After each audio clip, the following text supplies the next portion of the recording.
ఏం నాయనా మళ్ళీ వచ్చావు? నీ పేరు చెప్పుకుని మా అమ్మాయి చదువు టైపు చెట్టెక్కిపోయి ఎందుకు నాయనా మమ్మల్ని ఎలా కామారు జీల్లో పట్టుకున్నావు? మేము సజాగా ఉండడం నీకు ఇష్టం లేదా? చచ్చ అంత మాట అనకండి. మంచి మనిషికో మాట, మంచి కుక్కకో చెప్పు దెబ్బ.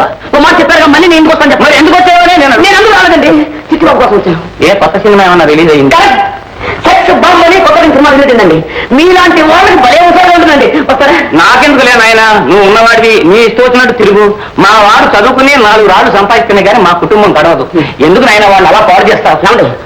నాకంటే అంత మాట బజారంటే ఇంకా ఎక్కడే కూర్చున్నారా? ఇదిగో వెళ్తుంటే ఈ పెద్ద మనిషి వచ్చాడు, మాట్లాడుతున్నా. బాధ్యా? అవునండి. మరి మీరు తొందరగా వెళ్ళండి, పోయి మీరు గిన్నె మారిపోతుంది. వెళ్ళండి. నువ్వు కూర్చో బాబు, కాఫీ తీసుకొస్తాను.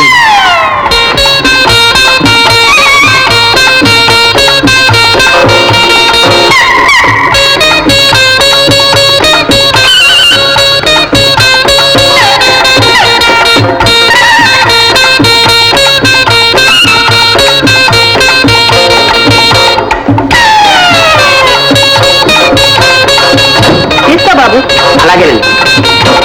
ఇదేంటండి కూరలు తెస్తాను బజార్కి ఊరికి వచ్చారేంటి? నవలపిల్లి ఎదురైంది, కాసేపు కూర్చొని వెళ్దామని వచ్చాను.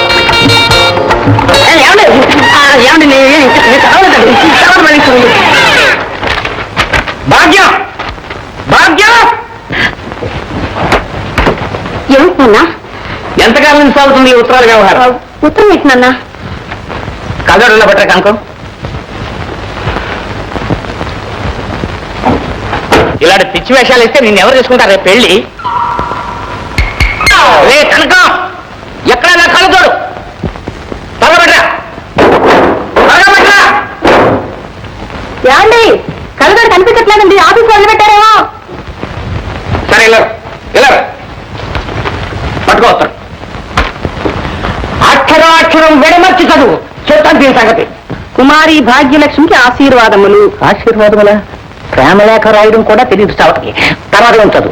నేను మన ప్రేమల గురించి తీవ్రంగా ఆలోచించాను, కానీ పెద్దల మనసు నొప్పించి వాళ్లకు కష్టం కలిగించే పని చేయడం వల్ల నష్టమే కానీ లాభం ఉండదు. కనుక నీ తల్లిదండ్రుల ఇష్ట ప్రకారమే నువ్వు యోగ్యుడైన వ్యక్తిని పెళ్లి చేసుకుని సుఖపడాలని మనసారా కోరుతున్నాను. ఇట్లు నీ శ్రేయోభిలాషి బాబ్జీ. నిజంగానే మారిపోయాడన్న మాట వీడు. భాగ్యం, ఈ ఉత్తరం పట్టుకో. దానికి పటం కట్టించు, గదిలో పెట్టు. రోజుకు 3 సార్లు చదువుకో.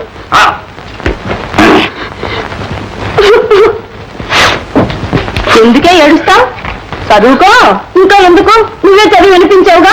ఇక మీ ఇష్టం వచ్చిన పెళ్లి చేసి నా మెడకు ఊరితాడు బిగించండి. పిచ్చి తల్లి, నీ మనసు ఆ మాత్రం నాకు తెలియదు. నిజం తెలిస్తే మీ నాన్న చంపేస్తారని నోటుకొచ్చిందల్లా చదివాను. అతను రాసింది వేర్లే.